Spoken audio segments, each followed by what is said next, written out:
عمران ریاض عدالت عامه خاموش. عمران ریاض ډېر عجیبه خبرې کړې. تاسو ته عمران ریاض بیګا گرفتار کړی دی او نن عمران ریاض عدالت عامه خاموش او عمران ریاض نوې خبرې دي.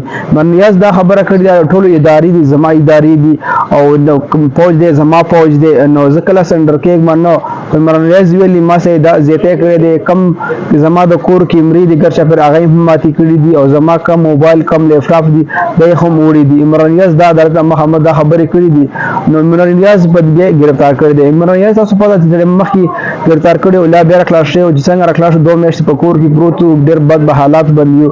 عمران ریاض نن بیا گرفتار کړی. عمران ریاض دا خبرې نن عدالت مخې ته مخ کړی دي. نو د عمران ریاض د کور اگر چا په ډېر پولیس والا او شي د عمران ریاض د کور راغلي دي بیګای دغه پښتي وړي. نو عمران ریاض د عمران خان په جیل کې 200 ورځې برابر شلي. د عمران خان مخالفین ویل د عمران خان به د جیل او تختی او نو جیل به زما رتنګ دی زبلا شم نو هغه ډیر هغه کړو عمران خان اوس پر څنګه دی زبا جګ ما جګ رتنګ دی نو هغه څه دغه نه کړي. نو عمران خان مخالفین یو ورځ عمران خان چې سر گرفتار کړو هغه وی عمران خان شي سره دی عمران خان به وسوي نو ما پرېګ دی نو زهر ستا غړګدم یو ورځ وته 2 ورځې وته عمران خان لاسونه چې اپې برابر شل هغه پس د عمران خان ټیسټونه وکړو چې د عمران خان شکه نه کوي هغه پس عمران خان ټیسټونه هغه هم سفاره له نشه پکې نشه نه کوله.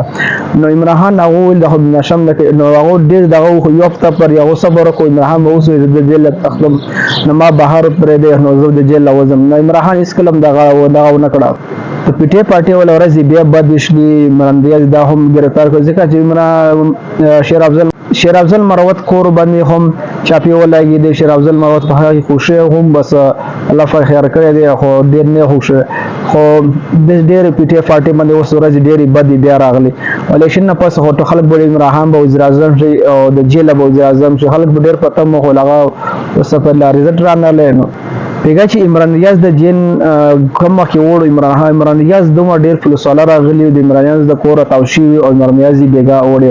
نو ما دا ویډیو تاسو سره شریک کوم عمران ریاض نه دا راغلی او دا ویډیو کتل ډیر مهرباني کې دا ویډیو فیسبوک باندې ګوره فیسبوک پیج سره فالو یوټیوب باندې ګوره یوټیوب چینل سره تاسو ډیر مهرباني. والسلام.